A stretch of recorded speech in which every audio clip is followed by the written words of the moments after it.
What is up, maniacs? My name is Zach Barger, and I am the host of the Milly Maker Maniac podcast. And this is our very first episode. Welcome. Super hyped to do this. We have one goal and one goal only. That is to take down the Milly Maker. That is what we are here for. If you're interested in making small sums of money each week by playing cash games and having extremely great bankroll management, you've come to the wrong place. We are shooting for the moon, baby. We are shooting for the moon. So here's the deal. I understand it's week 12. It's a weird time to start a fantasy football podcast. But here's the thing. I love NFL Sundays. I've been playing DraftKings for a few years, just kind of toying around with it, not really taking it too seriously. But this past year, I've been putting way too much time into it, building out spreadsheets, using all sorts of optimizers, finding different tools to use, and getting a little better at it. And I figured it'd be fun to start a community where we can bounce ideas off each other and take down that Milly. You guys can have second. I got dibs on first in the Milly Maker this weekend. So without further ado, you guys ready to jump in? Let's do this thing. So I'll walk you all through my process. This is my spreadsheet that I create each week. The first thing I start with every single week are looking at the betting lines. Vegas knows more than we do. That's the one thing I've learned through gambling is Vegas knows. So we're going to look at team points, team implied totals. These come off of the total points, the over-under for the week, minus the spread. So if you take the total of the week divided by 2, and then you subtract the spread from the underdog and add it to the favorite, that's how you get these team points here. So let's go ahead and just sort this by the biggest numbers so we can start to see some teams that we want to target, some players on these teams that we want to target. First one you can see is Detroit. Their team point total is 29.5. Obviously last week, if you had Lions in your lineup, you killed it. Jared Goff was my highest rostered quarterback last week, despite everybody saying to avoid him. So I was pretty hyped that the process led to him being QB1 for me last week.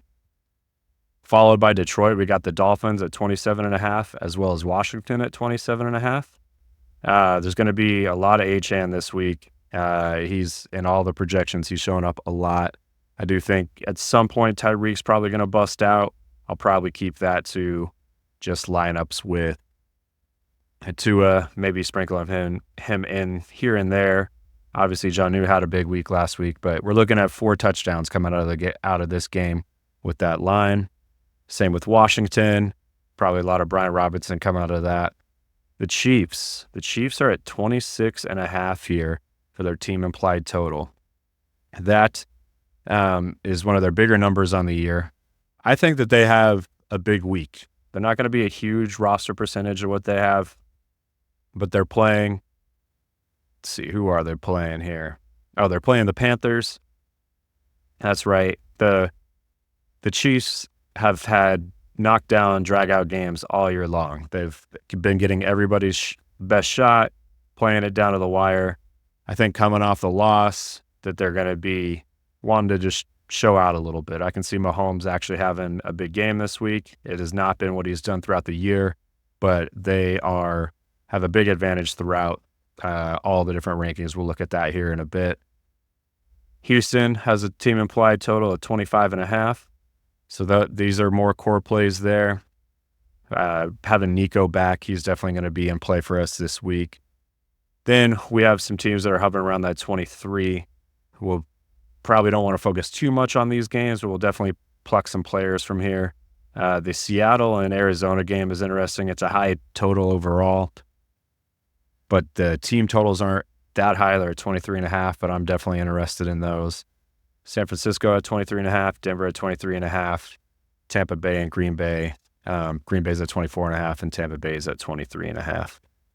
On the low ends, we definitely want to avoid Panthers, Cowboys, Titans, Raiders, Giants, Bears. Obviously, there's quarterback play along with all those that make it pretty obvious on why we want to avoid those. So here's another little component that I've added to my weekly research. I'm ripping this off of the PFF premium stats that they provide for team stats. What I do is I have a formula where I take all of the different rankings across the board for each team, and then I match them up with their opponent for the week so I can see mismatches. And I use those. You can see this is color coded here. So the orange is they have a huge advantage. So when I do my power rankings for different positions, orange for me is 3, green is 2, blue is 1, and yellow is -1. If you guys have requests for different colors or think I should change it up on the color scheme, you can let me know that you can email me at millymakermaniac@gmail.com, or you can leave a comment in the YouTube comments and I will take it into consideration. But this tool has been really awesome for me to kind of recognize different mismatches that aren't showing up when you just look at fantasy points against. You're looking at actual real football grades. Where are some things that are likely going to be exploited by the offensive coordinators and the head coaches throughout the week? And then we can also take into consideration, will they actually follow through with that? One big fade that I had last week is I had 0 shares of Russell Wilson. Everybody was saying you got to go hard on Russell Wilson and the Steelers passing offense because Baltimore is 31st against fantasy points against the pass. But I just knew that Arthur Smith and Mike Tomlin don't want to play that type of game. They're going to rely on the run, even if it wasn't a good matchup for them to do so. They're going to want to play a slow game. They're going to play a defensive battle, and it wasn't just going to be a shootout. Because of that, I completely avoided Russ. I did have some George Pickens, but not a ton of it. But we'll look at all those variables this week. So from this, I create power rankings for QBs, running backs, and defenses.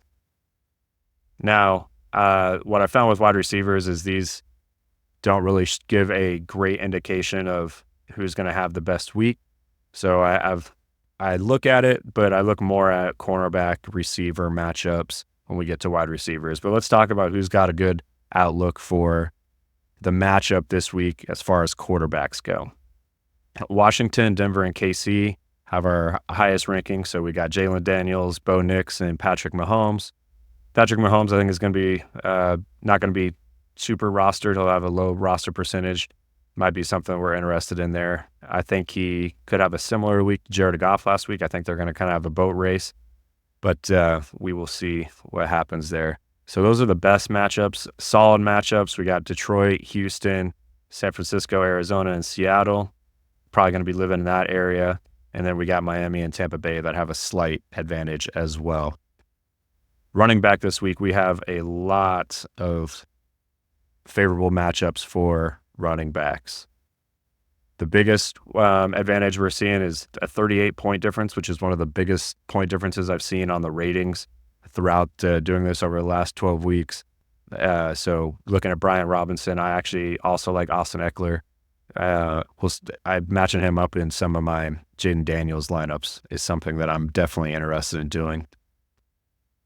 Green Bay has a good matchup. Josh Jacobs. KC, this is an interesting one. We'll dive into it a little bit more. But if Pacheco doesn't play, which I think is likely, KC's focused on one thing and one thing only, just like we are on the Milly Maker. They're focused on that Super Bowl. And I don't think there's any reason to rush Pacheco back for a game against Carolina. If he does play, I would assume that he would be 100%, and I would be interested in plugging him into some lineups. But if he doesn't, like I don't think he's going to, we're going to have a ton of Kareem Hunt in our lineups. Other big advantages, we got Arizona, Miami, San Francisco, and Seattle, and then some minor or decent matchup advantages. We got Tampa Bay and the Giants. So Tracy Jr., I'm going to have some Bucky. I'm going to have some Rachaad White. Not a ton, but some. And then Detroit has a good advantage this week. And you can never avoid Jamar Gibbs and David Montgomery. We're definitely going to have them involved throughout the week.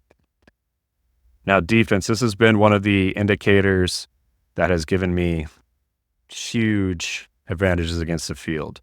What I found is the bigger the pass rush versus the pass blocking advantage, the more likely there is to be a turnover. So this week, the biggest number we have is Miami at 17. That's not a huge advantage. We'd like to see something at 25 plus, but they're definitely one of the better options this week. We'll be using them quite a bit. And then Houston has a big pass rush advantage, but they're also playing a quarterback that has a whole bunch of negatives over here. So we look down here, Tennessee, we can see overall they're a 15-point disadvantage on the points, -7 offense versus defense, -8.4 with pass offense versus coverage, pass blocking -11.2. They really don't have much of a run game advantage either. So I think Houston against Tennessee is going to be one that we're definitely going to be looking at. Beyond that, it's a week where there's not a ton of advantages. We like Denver. We like Washington. We like KC and Detroit. They're more expensive. Tampa Bay against Tommy DeVito, definitely interested in as well.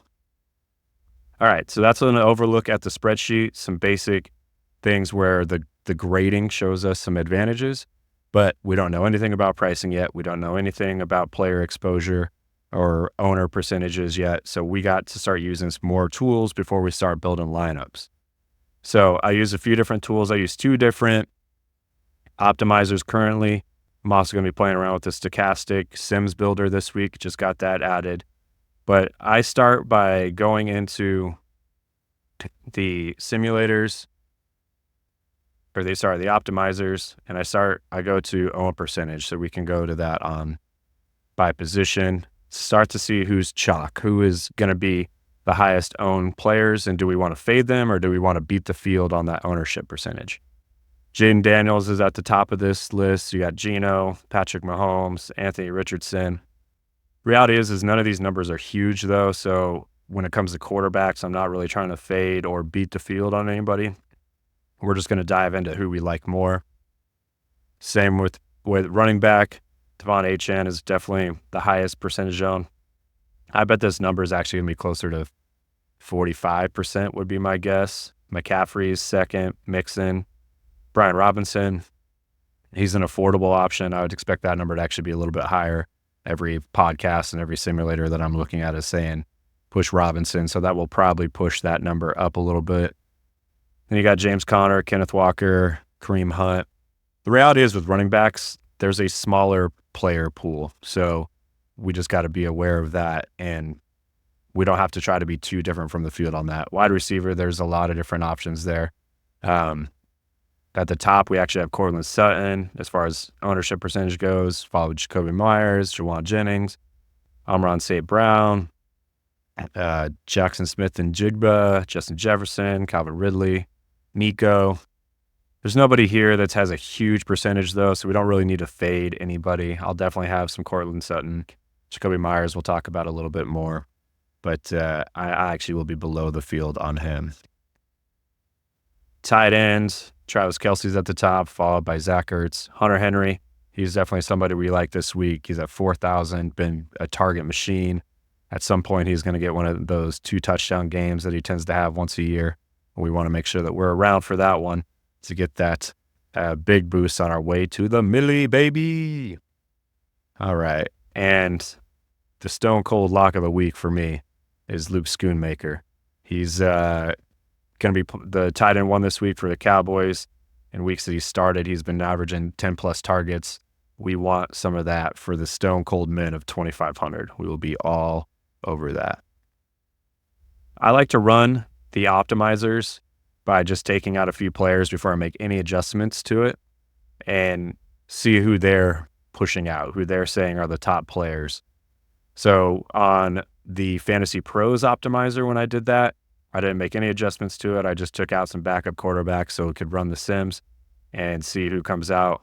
They are heavy on Tommy DeVito. They got 71% Tommy DeVito. Stoneman at 4,000 salary. Interesting. I didn't think it would be that much, but we'll check that out. Bo Nix at 27%, and then Geno and Will Levis each have a lineup in the FP Sims. I ran 100 lineups to get these. At running back, they actually are putting Devon Achane in every single lineup. Again, that's why I think his actual ownership percentage would be closer to 45% or so. Followed by James Conner at 36, Kenneth Walker at 33, Jamar Gibbs at 32. I like all these. Really, this is the running back pool that I'll be going off of. Joe Mixon, Tyrone Tracy, Bucky Irving, Christian McCaffrey at a lower percentage. I won't have a ton of him this week, but I will have some. Brian Robinson Jr., he'll definitely be a higher percentage for me, and Rachaad White. One thing to consider when you're going through these optimizers is understanding where in the week you are. So one player that's not popping up on these is Kareem Hunt. Kareem Hunt's not on here because he's only being projected for half of the touches. They're actually projecting both him and Isaiah Pacheco right now. If Pacheco plays, then Pacheco is the guy I want to go with. Like I said, if he's playing, I think that means that they're going to go back at a full workload. I don't expect them to work it too slow. Obviously, they want to make sure he's there for the playoffs, but when it comes to a broken leg, if you're healthy, you're healthy. If you're not, you're not. So I don't think that they would risk injury if he's not 100%. If he is 100%, I think that they start to work him back in there and probably get somewhere between 15 and 20 touches. If he's not in there, though, Kareem Hunt at 5,700 is going to be hard to not have in almost every single lineup when he's playing the Panthers. Interesting on Fantasy Pros, their punt play darling is Jalen Coker, which I find interesting. The Panthers did trade Deontay Johnson, but Adam Thielen's coming back this week. They got Xavier Legette. So he's still third as far as options go. I don't see that offense moving much this week against the Chiefs. So I'm definitely not going to have that much Jalen Coker, if any. I don't really love the punt plays at wide receiver this week. If I get in those scenarios, I'll probably just be doing a 2 tight end lineup. I think there's more upside with the tight ends. But they love playing Amon-Ra, St. Brown, Tyreek Hill, Juwan Jennings. That's my boy. Had 75% Juwan Jennings in my lineups in week 3 when he put up the 50 spot. So I take a lot of pride in Juwan Jennings. It doesn't feel fair now that other people know about him, but was super excited to hit that one early in the year. Then they got Jaden Reed, some DeAndre Hopkins, Devon Vele. He's definitely somebody we could look at a punt play for at 3,900. Justin Jefferson. You got Mr. Booty at 3,500, another interesting punt play. He's been getting a ton of targets, but he's basically just been hovering around 8 fantasy points. So it's not awful, but I don't know that he's a Milly Maker winner, which is what us maniacs are looking for, so we'll probably pass on him. Tight end, they're showing Brock Bowers, a lot of Travis Kelce, TJ Hawkinson. When I did this, they have Schoonmaker down here at 1%, but to me, Schoonmaker is going to be the highest percentage. I think that they were still thinking that Ferguson might play, so it wasn't in the optimizer at this point for the updated projections. So that's something you definitely have to look at. You definitely want to be setting lineups closer to the beginning of kickoff when you know all the inactives, because that'll definitely change the projections pretty dramatically. So that gives you an idea of what the optimizers are saying are the guys they want to go with. Let's actually jump over to DFS's. Without any adjustments made, they were big on Anthony Richardson. It's a big high risk, high reward, or high risk, high reward type scenario, but I don't see it this week. I think Detroit's going to shut him down. I think there's likely going to be a lot of turnovers, but DFS Army has him in 70% of their lineups. Geno Smith, Jaden Daniels, Kyler Murray, Tommy DeVito, and Jared Goff. Pretty much the same running back pool. They love Jacoby Myers. I don't see it. I'm definitely not going to have him in a big percentage of lineups, if any. He only had 8 points against the Broncos earlier in the year. Devontae obviously was there, but if he has any success, I think they'll put Sutton on him in our wide receiver and cornerback matchups. They're showing that Moss would be covering him rather than Surtain, but I don't see that. I don't see the Raiders really moving the ball well at all. The Broncos D has been solid all year long. I'll actually be at this game yelling at the Broncos D to dominate.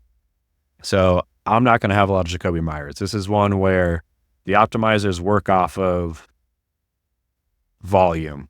They love volume. They're looking at targets, touches, how much are they involved in the offense. Obviously, that's something we want to consider, but it's not the only thing. At the end of the day, what we need to do is find the guys that are going to score the most points to get us that win in the Milly Maker. I think Jacoby Myers is probably going to be somewhere around 5 catches for 50 yards, give you a 10 spot. Not a bad option in cash lineups, but when we're trying to win the Milly Maker, I just don't think he's it. I don't see a scenario where he's 100 yards and 2 touchdowns. I just don't believe that that's going to happen with that offense against that defense. DFS Army definitely has more Schoonmaker, but I'm going to have my percentage of Schoonmaker closer to 80%. I'm going to have a lot of Hunter Henry. But I like to look at these, just get a feel for where are the optimizers sending you. I'm not going to 100% do what they believe, but they're optimizers for a reason, right? So we want to use that information, but we want to be able to build off of that. So let's start to determine our player pool. So guys that I love this week at quarterback. So I love Jaden Daniels, love Geno Smith. I like Patrick Mahomes. We talked about the matchups that are coming from the PFF matchup stats that we pulled for both Jaden Daniels and Patrick Mahomes. They're definitely going to be a good chunk of my lineups. Geno, I think that Seahawks-Cardinals game has the potential to really go off. When I'm thinking about building a lineup, I like to build it off of the quarterback in most cases. And I want it to be a scenario in which I can see that game flow leading to 5 touchdowns coming from that offense. Obviously, that's not going to happen every single week. When we're building it, we got to be able to see that as a possibility. Can the Commanders put up 35 plus against the Cowboys? Most definitely. Like, I could see that game being like a 35-10 type game. Jaden Daniels gets a couple rushing touchdowns, maybe tosses some to Terry McLaurin, and Brian Robinson will probably get a couple touchdowns. We'll talk about stacks as we start getting into the build, but running back with a quarterback that's likely to score a lot of points, an offense that's likely to score a lot of points, is a good way to take down the Milly Maker. A very common stack that you'll see is QB1 with RB1 and wide receiver 1. That's definitely one that we want to consider when we're looking at these stacks. And again, when we look at the game theory, we're trying to get on offenses that are going to score a lot of points and then get where those, I like to think of it as a 400-yard game with 5 touchdowns. How would that be distributed? Could we get 300 yards from the quarterback, 100 yards from the running back, and distribute those touchdowns in a way that is going to get us the most points?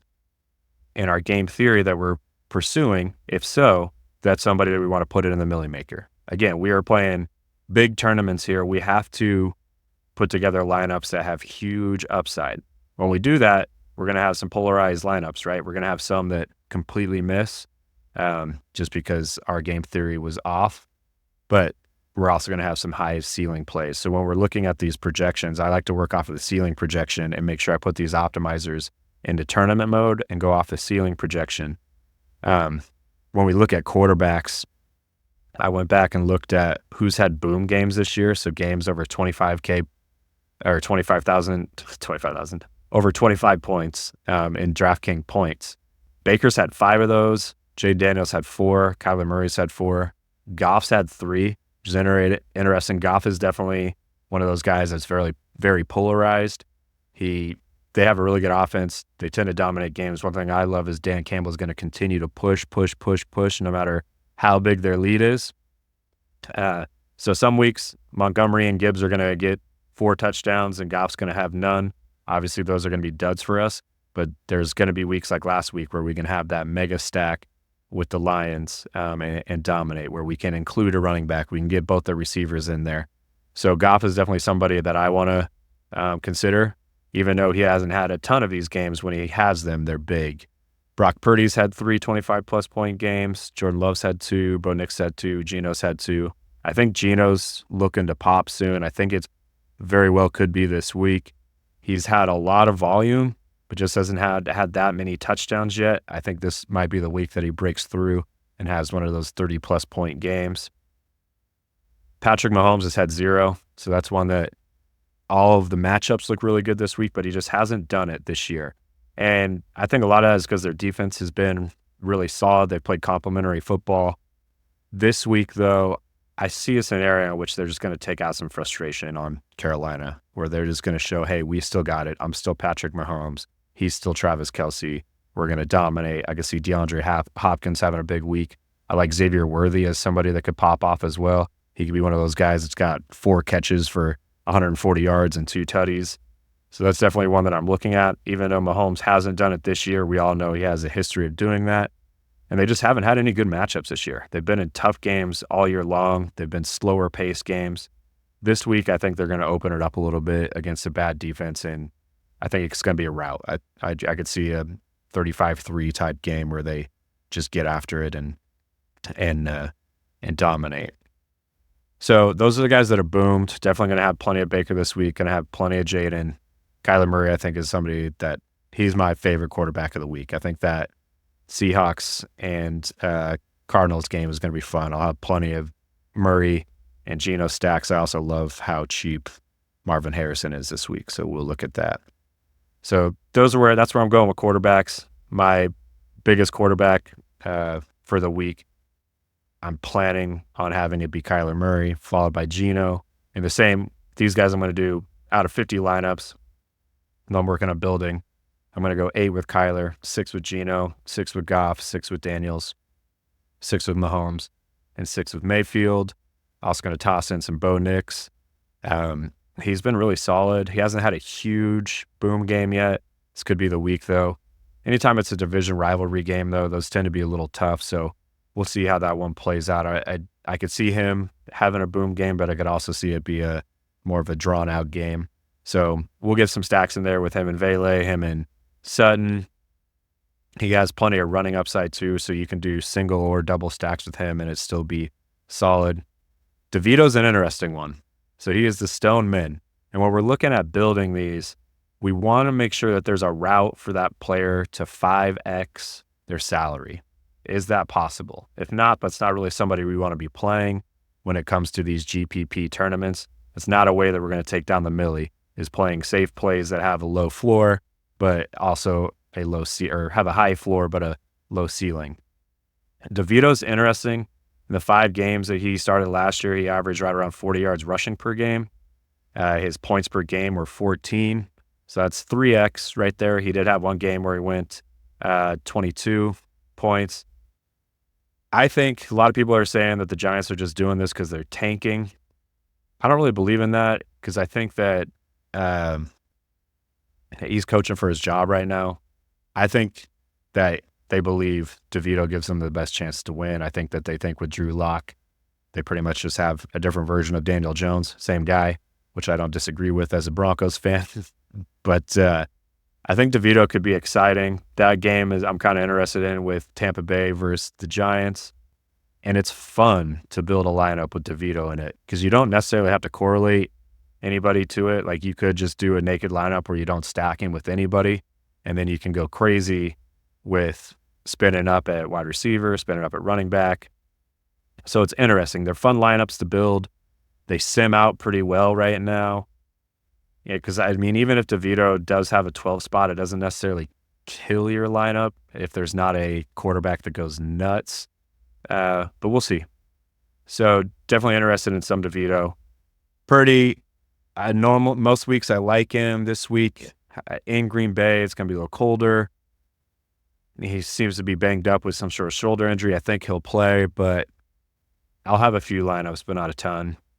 CJ Stroud, like the guy. I think he's a solid NFL quarterback. Hasn't been a great fantasy quarterback this year, but he's got Nico back. Last week, Nico looked good. They had a 70-plus yard touchdown called back. But if that goes through, the week looks a lot better for them. I don't think CJ is likely to get to 5x's salary. There's a chance with Nico. I definitely going to have a lot of Nico, but I think it's going to be more standalone plays with Nico rather than playing a lot of Stroud. So those are guys I like quarterback-wise. Let's jump in running back.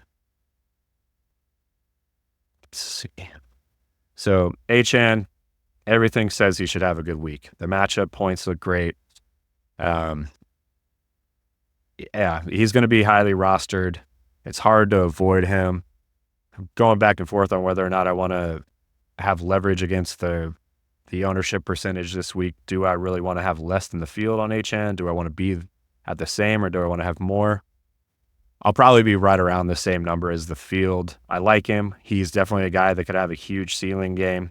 He's a guy that could, have that 200-yard day, just on 15 touches, because he can bust one, break a big one. If he does that with a couple touchdowns, he could have a huge day. So I'll definitely have him involved. I think guys like Jamar Gibbs, Kenneth Walker, guys along those lines have similar upside, but they're not going to be as rostered as much. So I'm going to have a lot of them. McCaffrey, I'll have some, but I just don't see it this week. Being somebody that's dealt with Achilles tendonitis, I know it sucks to play in the cold. Game time temperature is supposed to be around freezing in Green Bay, so I don't love that. I feel like that it could be rough for him. He hasn't looked great yet. He is getting the volume, but at 8,500, I think there's just better places we can spend that money. Even if he puts up like a 20 spot, I don't think having him in your lineup is a way to win the Milly Maker this week. Sure, he could have that 35-point game. I don't see it being likely. I think that that's going to be more of a slower battle. Both these teams play slow. They do have some explosive plays, but they run slow, methodical offenses right now. I think it's going to be a great game, a great NFL game, but I don't know that it's going to be a great fantasy game. So we'll keep an eye on that one, but I'm pretty low on McCaffrey. Joe Mixon has just dominated his projections throughout the year. He does have a decent roster percentage showing right now. I'll probably be below the field on that just because the Titans do have a pretty solid run D, showing up their 12th against the running backs this year. But he is definitely somebody that can go off, so I'll have him in a good chunk of lineups. I love Gibbs. I absolutely love Gibbs. He's just so explosive. That game where he's going to break 2 or 3 of those huge runs is coming, or even a pass catch. Like, he's a guy that could have a 100-yard day on the ground and 100 yards in the air, getting the 3-point bonus for both and score a couple tutties. I could see a game where he has, 200 plus yards overall offense and a 2 or 3 touchdowns. That game is coming. He's just an explosive player. I'm going to make sure every single week that I have some Gibbs because I'm not going to miss that week when he dominates. Jonathan Taylor, I'm out on this week. He's expensive. The Lions' run D is solid. Anthony Richardson takes away some goal line carries. He's sporadic. If that game's competitive, what I see happening is Anthony Richardson, being a hero at the goal line. That doesn't bode well for Jonathan Taylor. So I'm out on Jonathan Taylor this week. Love me some Kenneth Walker. I think he's an explosive guy. He hasn't had a real boom game yet this year, but at any point he could. I think this, like I said earlier, this game very much could be a shootout. It's going to be a battle back and forth. So I like Kenneth Walker. Josh Jacobs has one of the best matchups of the week. I think that, like I said earlier, I think that game's going to be slower. The run D in San Francisco is really bad, and they're banged up. Doesn't look like Nick Bosa is going to play this week either. So I think Josh Jacobs could have a big week. He's going to get that, 25 touches or so, and he's going to get the goal line work. So I'll have a lot of Josh Jacobs. Love the Lions. They have the highest point total, implied team point total of the week. And any week, David Montgomery can go for 100 yards and 2 tutties. I feel like Gibbs upside more, so I'll definitely have a lot more Gibbs, but I will have Montgomery in some lineups. With both those players, because they're on the same team, you tend to see a lower roster percentage, especially with Montgomery. So it's a good way to get leverage on the field. I'm out on Chuba Hubbard this week. Love the player, but hate the matchup. Also, they're getting Jonathan Brooks back this week. I don't see a scenario in which Chuba goes off. Sure, he could have, 60, 70 yards and a touchdown, but that's not a total that's going to win the Milly Maker. So I'm out on it. I think his upside's limited. James Conner, I love this game. He has the matchup stats look great for him. I like it a lot.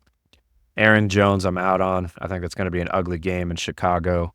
I can see Darnold having a few turnovers. Chicago's D's been solid. It's supposed to be windy. I just think that's going to be a slow game. I don't think there's going to be a lot of points. I think there's better value. I'm out on Jones this week. If Pacheco plays, I'm all about it. I think he'll have a low roster percentage because most people are thinking that he would just play a few snaps. I disagree. I think if he plays a ton. If he doesn't, I'm all over Kareem Hunt. It's my guy. DeAndre Swift sucks, always has. I dropped him earlier in the year in my main fantasy league, and then he went off for like 3 weeks, but he's just got terrible vision. The new offensive coordinator in Chicago actually finally is aware of that and is giving the ball to Roshan.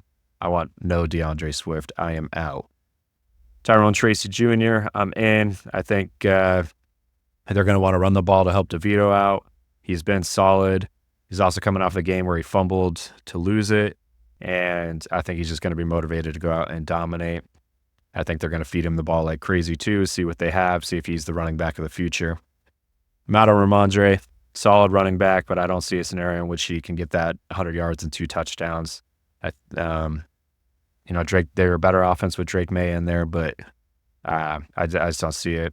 Tony Pollard is going to have a decent roster percentage, especially with Tajay Spears being out. But I think the defensive matchup is really bad. The Houston is third against the run and DK points. And I just don't see a scenario in which he has a big day. He could definitely have that game where he's got 70 yards and a touchdown and it's solid. But again, we're not playing cash. We're trying to win that Milly baby. And Tony Pollard is not the guy that's going to do it. Kareem Hunt, if it's just Kareem Hunt, I am all in on Kareem Hunt. He would probably have roughly a 50% roster share for me. He would be a huge play for me if Pacheco doesn't play. If Pacheco does play, I won't play Hunt. I would probably play roughly 20% of Pacheco and get a lot of leverage on the field. I think there's just a huge opportunity for him to have a huge game there. Brian Robinson is going to be a big roster percentage. I think it'll probably be 25 plus. They're showing 18% here on the DFS Army optimizer. He's solid. I like him. The one thing I don't love is Eckler being there in the backfield. I will have a lot of Robinson. I think Eckler has a pretty big game. One of the things, now that Micah Parsons is back, you've got to find ways to slow down that pass rush. And Cliff Kingsbury is really good at that. I think they'll be running a lot of screen plays to Eckler, a lot of quick passes to Eckler to keep Micah Parsons from being a difference maker in the game, because really that's all they got right now on defense. So I like Eckler. I'll definitely be teaming him up with Jalen Daniels in a few of those lineups. I like Brian Robinson too. Like, there's definitely a route for him having 100 yards and 2 tutties. I can see Eckler having, 100 yards total and a tutty as well at that price point. That would work for us. And he'll have, a few receptions. So, Eckler can get 5 or 6 receptions, which is the same as scoring a touchdown. So definitely considering him. I think he'll be low roster. Yeah, it's shown right here, 1.33% on his ownership percentage. So definitely interested in him at 5,600. I'm out on Rico Dowdle. I don't want a Cowboys running back ever this year. Rachaad White and Bucky Irving, definitely interested in them. Good matchup. Irving's definitely the one that I like more. I will sprinkle in some Rachaad White. He's a guy that there'll be very little of him rostered, but he's getting, somewhere in that ballpark of 6 to 7 catches a week. Same with Irving. They're both solid. They're kind of a poor man's version of Montgomery and Gibbs. Sorry, I forgot his name there for a second, but I'll play a little bit of them, not a ton, but I think you can get some leverage on the field by playing them in about 10% of lineups. Everything else below this, I'm out on. That's the thing about builds this week. You're going to have to pay up a little bit at running back. There's no value below, below Rachaad White and Bucky Irving at 53 and 5,400. You got Robinson and Eckler. I'm probably going to have a lot of Hunt and Robinson lineups, a lot of Hunt and Tracy lineups, Robinson and Tracy lineups. We'll mix in some Irving and White with those guys too. In those lineups, I'm going to try to force Nico in. We'll look at wide receivers next. but I love Nico this week. I love Amon-Ra, St. Brown. And when you look at builds, the only way you can have these guys in your lineups, Amon-Ra and Nico, is by going with a lower price quarterback and having value plays at running back, and the value plays are in that 5,500 range. So on those, I do like these builds. I don't think a lot of people, I'm going to have some lineups with Amon-Ra, St. Brown, and Nico. I don't think that's going to be a common combination, and obviously they both could go off. Amon-Ra did last week. One thing when we're looking at building these lineups, you don't necessarily have to have the huge blow-up game from the high-price games. Last week, if you didn't have Taysom Hill, you couldn't win the Milly Maker, right? He was at 4,000, put up a 40-plus spot. But Amon-Ra St. Brown was in the Milly winning lineup last week, the Milly Maker winning lineup, but he wasn't in the Nets lineup. You could actually have had Jonnu Smith and Taysom Hill in a double tight end stack, and then have Juwan Jennings, Jerry Jeudy, and Jamison Williams as your wide receivers. And then at running back, it was Montgomery and Breece Hall with Goff at the top, and then the Lions D. That would have been the Nets lineup. So again, if you're not necessarily out of it if a high price guy goes off and you don't have them, but if a low price guy goes off and we don't have them, then it's basically impossible to win the Milly Maker. So when you're building, obviously we all know Amon-Ra St. Brown and Nico Collins are badass players, but I'm not going to feed them into every single lineup. I'll definitely be above this ownership percentage just because I think they're showing 13 and 12% for their ownership percentage this week.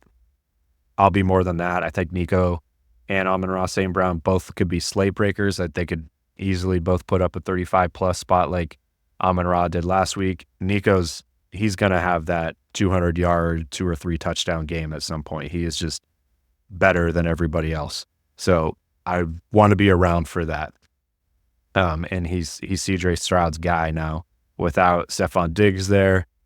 Tank Dell really hasn't showed out this week. You've had Mechie that's played a little bit better, but Nico's the guy. And there's no Snead this week in Tennessee. The reality is if Nico wouldn't have been hurt, this number, his salary number at 7,600 would have been closer to, honestly, 10K. So we're getting him at a discount this week. I am going to find ways to force him into lineups. When we get to tight end, I'll talk. One of the ways we're going to do that is we're going to put Schoonmaker into a ton of our lineups at the Stone Men to be able to get Nico and Amon-Ra into lineups. I might throw Malik into a couple DeVito lineups, but I'm not super high on him this week.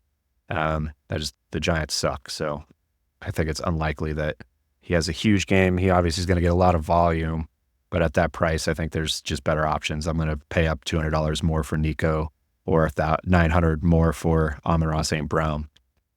I'm out on CD just because Cooper Rush sucks. Tyreek I'll have in some. He's going to go off at some point. The offense is looking better. Tua seems to be more comfortable coming off of the concussions the last couple of weeks. I think Achan's really going to dominate the touches in that game, but I'll definitely have some Tyreek. I'll probably be around the field on that percentage, around 11%. Mike Evans coming back. I'll definitely be stacking him with Baker in those lineups. With Baker, he's a guy that can always go off, and he's reasonably priced at 7K this week. But I probably won't have a ton of him outside of Baker lineups because the lineups that I'm spinning up at receiver, I'm spinning up at Amon-Ra St. Brown and Nico Collins. McLaurin, he would just be a correlation play for me. Obviously, he can always have those big plays with Jaden Daniels, but if I'm not playing a Jaden Daniels lineup, I'm probably not going to have him in very many lineups. I love DK this week. He was close to a big week last week, just didn't get in the end zone. Both DK and Jackson Smith and Jigba are big-time plays. I will have them in a lot of lineups. I'll have them in quite a few stacks with Geno. So I like both those guys, both as single stack and a double stack together. Debo's going to have a low roster percentage. He hasn't broken out this year. That game's going to come. I'll have some of him. It'll probably be with my Purdy lineups and maybe a little bit as a comeback in the stacks against the Packers. Like if I had some Josh Jacobs, I would put some Debo in there. But for the most part, I'm going to be more on Jawad Jennings. It's a tough game. I feel like Purdy has decided that Jennings is his safety blanket. I don't see a scenario in which John Jennings doesn't have 7 catches if Purdy's healthy in this game, just because he's so reliable on third down, and he's a much better value. So for the most part, I'm going to have Jennings. Jennings still has upside. I will get some Debo in there, but not a ton. Tank Dell, I'm pretty much only going to play on my Stroud lineups. He just hasn't shown anything this year, but there is opportunity for him to go big at some point. I just haven't seen it yet. Josh Downs, I'm out on.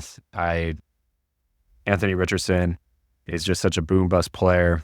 Obviously, when he booms, it's awesome, but when he booms, it tends to be more with rushing touchdowns and deep bombs.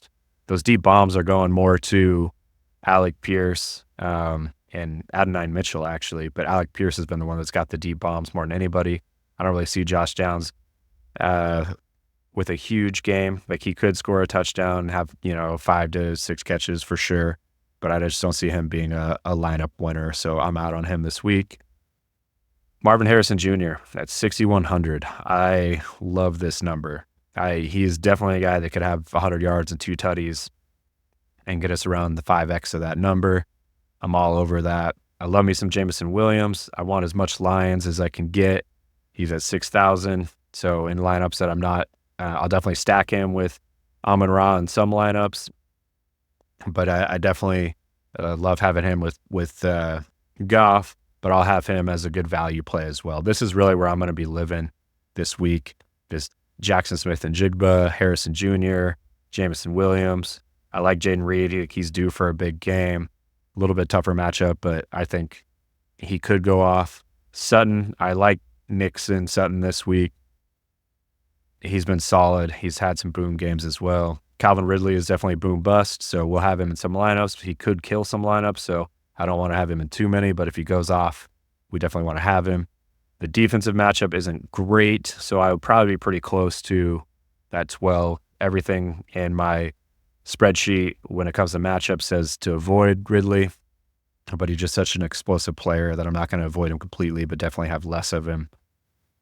Juwan Jennings, that's my boy. I told y'all earlier that I had a ton of him, 75% of him in the week 3 when he had basically the 50 spot. Love this guy. He's still at 5,600. I just don't get it. I don't understand why DK hasn't increased that number, but I'm about it. He's going to have a big percentage. It's showing 14% here. I'd be just surprised if it's not closer to 20%, but that's not too big of a percentage that we have to avoid him. Like, I think the reality is he's going to have, 6 catches and close to 100 yards or so for his floor, likely going to get a touchdown. If he gets that bonus, like, he's 20 plus and definitely could easily get to that 25 or 30 to 5x the score. So I'm about it. DJ Moore, he could go off. I just don't love it. Pretty much avoiding the Bears. The Vegas line on that is low. I'm out on the Bears. D-Hop, interesting in our wide receiver cornerback matchups, which I'll show over here on the screen. This is done by DFS Army. And over here on the far side, 2 means that the wide receiver has an advantage. 1 is neutral and 0 is a disadvantage to the wide receiver. See down here that they're showing that he actually has a bad matchup. I'm not seeing his name, but you'll just have to believe me. I was doing research on it earlier, but he was down at the bottom. There he is, DeAndre. He's matched up against JC Horn. So they're saying that it's a bad matchup, but I just feel like it's one of the best matchups they've had in a few weeks. I do, because it's a little bit tougher matchup, I do kind of lean more on Xavier Worthy being the big boom guy, but DeAndre Hopkins having 6 for 100 and 1 or 2 touchdowns is definitely not out of the realm of possibilities, so I'm not avoiding him completely. I'll definitely have him in some lineups. I'm out on Pittman Jr., same reason as I talked about with Downs. They're more of the possession guys. If somebody has like the fluky big catch, it's likely to be Alec Pierce. So I'm out on Pittman. Waddle has sucked this year. I'm not going to have him in my lineups until we see it. Wandale is good at getting 10 catches for 30 yards, but that doesn't do anything for us. We're trying to win that Milly, baby. So we're out on Wandale. Christian Watson, I can see some there. He had a big week last week. He has that big play explosiveness. He has been inconsistent this week, or this year, kind of with all the Packers wide receivers, but he's a guy that could boom. So I will have him in some lineups. Talked about Jacoby Myers earlier, but I'm out on him. I'm out. Jordan Addison, I'll have in maybe a lineup or two. Not a ton. He hasn't really done anything this year, but he is a guy that could go off. Xavier Worthy is where I'll be in this range. A lot more Xavier Worthy. Punt plays, we'll scroll through here. The reality is I'm not really going to punt this week. If I get into this range, I'm more likely I'm going to be playing a 2 tight end lineup. I could consider some McMillan in some stacks. He hasn't really done much the last few weeks, but he hasn't been healthy. So now that he's back, he could go off, especially now that he won't be getting the coverage that would be going to Mike Evans. One punt play I would touch down here is Vele. He's been getting a ton of targets. I like Knicks this week. Very favorable matchup. So I get some Vele in there. And then there's Coker and there's Butte down here. Those are other guys I would consider as punts. But like I said, for the most part, I'm not punting at wide receiver this week. I'm going to do that at tight end. So tight end, our main man, Schoonmaker. Let's pull up his stats here. Oh, we got to go over to DraftKings here. 1 second. Where's our boy? Schoonmaker.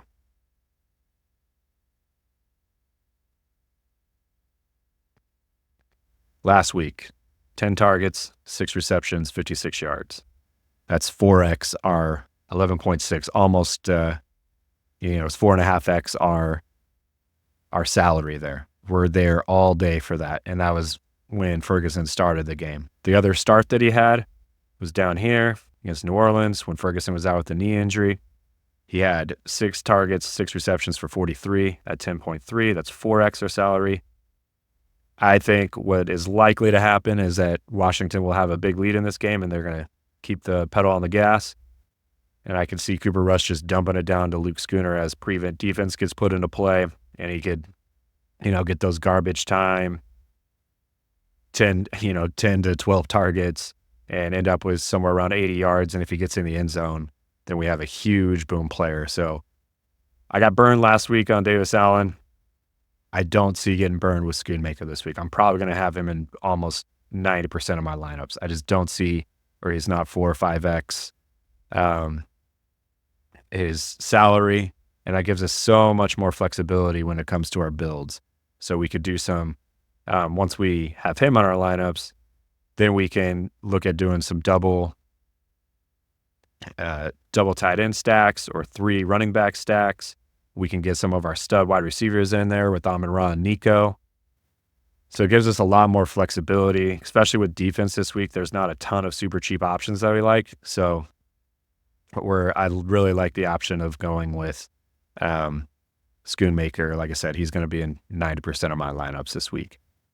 Can't avoid Brock Bowers. He's a stud. I'll definitely have him as a comeback against some of my Bo Nix lineups. Throw him in when I have options to. With the double tight end look. Kittle, I might put in on some of the Brock Purdy lineups. It's a huge game for him, and in huge games, Purdy goes to Kittle. Same with Jennings. Kittle and Jennings seem to be like his go-to guys in big spots, and this is a big spot for them. They need a win this week, so I think he could rely on them. So again, in double stack scenarios, I can get Kittle in there. Kelsey, great matchup this week. I really feel like the Chiefs are just going to come out and show out. They've had a tough season when it comes to the offense, but they've been winning games. They've been playing complimentary football. They don't need to play complimentary football this week. They're going to go out. They'll dominate Bryce Young defensively. I think the defense is going to put them in good spots. They're going to get some turnovers. They might not have a huge yardage game, but I would be very surprised if they don't put up a 30-plus spot against the Panthers. So I definitely want to have some Travis Kelce. We'll definitely stack him up with Mahomes. I really like the Mahomes, Kelce, Hopkins stack, the Mahomes, Kelce, Worthy stack, and then the Mahomes and Hunt. If Pacheco's out, Mahomes, Hunt, Kelce, Mahomes, Hunt, Hopkins, Mahomes, Hunt, worthy. I like those stacks a lot. I think this could be a similar scenario to Detroit last week, where you didn't have to have anybody on the Jacksonville side. You could just have the Panthers, or just have the Panthers not involved. And I think that they're just going to get after it. They're focused on one thing, and that's the Super Bowl. I think they show out. They might not play a lot in the fourth quarter, but it doesn't matter. They're going to score all those points in the first three quarters and dominate. So I definitely want to have some Kelsey this week. I'll have some McBride in my Kyler Murray lineups. I'll have some on in some of my Baker lineups. For the most part, the other tight ends, I'm just going to have correlation plays, stack plays with my quarterback. We'll have some Laporta. I will have some Jonnu and some of my double tight end stack scenarios where I'm kind of punting. But obviously last week he put up that big 31 point week. It was a little bit of a fluky play that he got a huge chunk of that. It was roughly, I think it was a 70-yard touchdown or so, but there was just a busted coverage. So that skews his points quite a bit, but he has been a lot more involved in the offense. So I will have some of him. Hunter Henry has been an absolute target beast. Let's look at his targets here. He's going to get that breakout game. He's had he had one boom game earlier in the year. Let's see. Yeah, here in the Seattle game early, he had 22 points. But let's look at these targets. 9, 4, 8, 6, 9, 5, 4. And at a $4,000 price point, we eat that up all day. I'd much rather have Henry than Butte. I just think there's more red zone opportunities for Henry, more consistency. And at that $4,000 price point, he's going to be more of my pump play. And I'll run a lot of double tight end stacks with Henry and Schoonmaker. All right, let's jump into defenses real quick. And then we will build a lineup and we will be out of here. So defenses below 3,100, I don't really like anybody. Texans are the ones that show out the best in our spreadsheet. Commanders against the Cowboys, against Cooper Rush, we like. Buccaneers against DeVito, we like. Broncos D's just been solid all year. Miami has the best pass rush number of the week against the pass blocking. Drake May is a rookie quarterback. He has played well, but turnovers are likely. I think this is a good shot at us getting that defensive tutty. That's really what we're looking for here is I like to match up defenses against low team implied totals from their opponent. I like to have good pass rush numbers, and I like to be playing against a quarterback that is likely to turn it over. So we're looking at Lions, Texans, Commanders, Vikings, Buccaneers, Broncos, Dolphins are really who we're going to have. There isn't a standout defense this week. The Texans are the ones that the spreadsheet points out the most, but it's not a huge gap. So I'm going to be pretty spread out on defense this week, where in a lot of weeks I'll be pretty focused on having 2 or 3 defenses and a big roster percentage because the spreadsheet is showing us a big advantage. All right, you maniacs ready to create the $1 million lineup here? So I told you my go-to quarterback this week, my highest roster quarterback is going to be Kyler. So let's build a Kyler lineup here. I'm going to go ahead and lock him in on the optimizer here. I'm going to go ahead and lock in Marvin Harrison here. I've got a boost set up on this to where, I don't have it set up. Let's go ahead and set that up. So we're going to boost players that are on the same team as Murray, 25%. So that's going to give us more stacks. Do one player here. Running back, wide receiver, tight end. I do want to have a secondary stack. So we will put that in there, go ahead and force a secondary stack because I do like the Seattle side of this as well. Set up, I've got tournament mode on. This is a big thing. If you're playing cash, you're just going to go optimal mode. So these are going to be your high floor, low ceiling guys, but guys that are steady, likely to beat half of the field.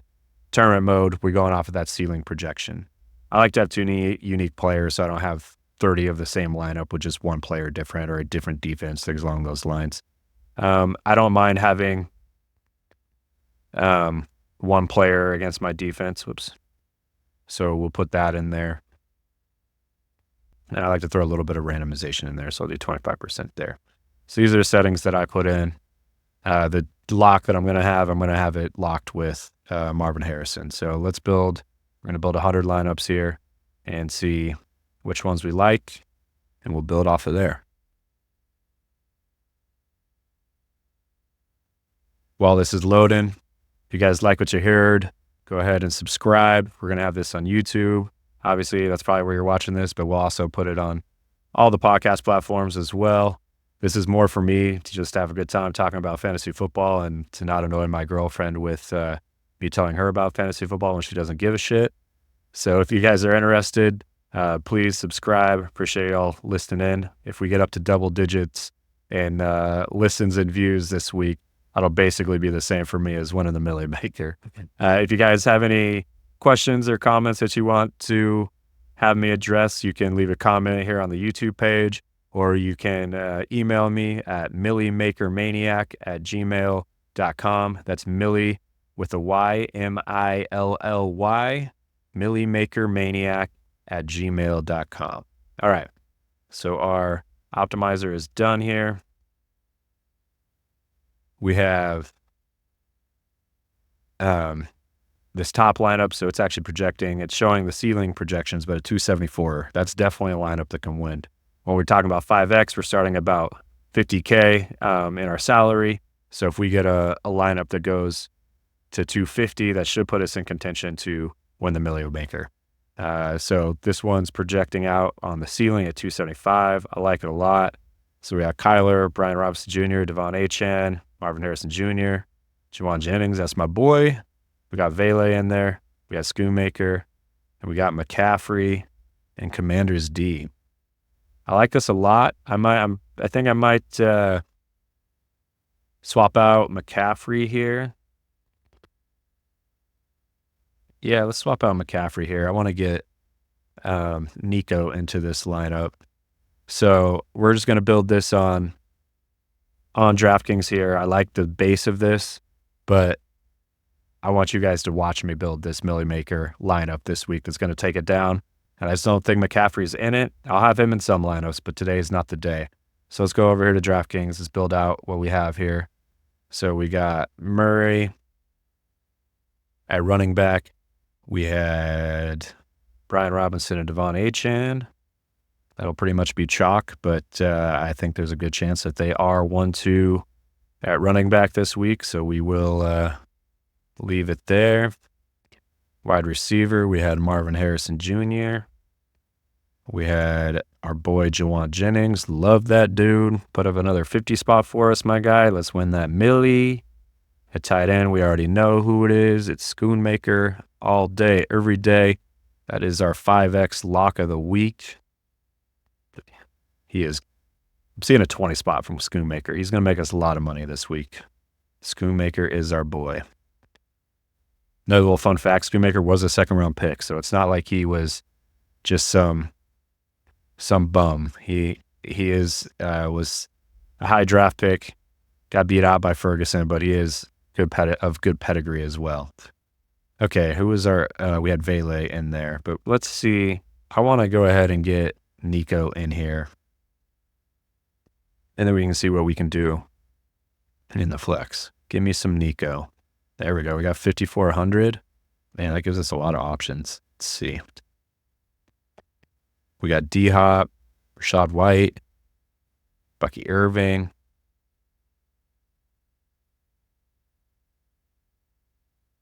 Kind of like Xavier Worthy here. I just feel like the matchup is there. It's time for him to have, he had a good week last week. Let's look at his games here. Game log. He had 16.8 last week, 5 targets, kind of disappeared after the first quarter. That's a much tougher matchup. Like I said, I think they're going to open it up this week. They're going to build some confidence, get the offense going. Defense is going to dominate, put them in good field position situations. Let's see, what else has he had? He had a 20-point week 1. Guy's just too fast. He hasn't had that, big game yet. This is it, though. This is the week. there's nothing here that jumps off the page, but he's been on the field consistently. He's getting a decent amount of targets. The matchup's awesome this week on the cornerback and wide receiver matchups. He was definitely had an advantage according to the DFS Army spreadsheet. I think he has a chance of having a bigger game than D-Hop. So I'm going to go ahead and go there. I'm going to leave the 400 in salary there. I don't really see anywhere that I want to spend up at. I like this lineup. Here it is. That's $1 million right there. When people ask you what you're doing this weekend, we got one answer. Winning a milli, baby. All right. We are entered. Hi, my friends. Well, thanks for listening to me ramble on for about an hour. But appreciate you guys. Hope you guys enjoy. Looking forward to future episodes. And can't wait to brag to y'all next week about winning $1 million. Have a good week, my friends. And we will see you. Probably do a recap episode on Monday or Tuesday. But we'll see how that goes. All right, my friends. We'll see you later, Maniacs. Have a great week.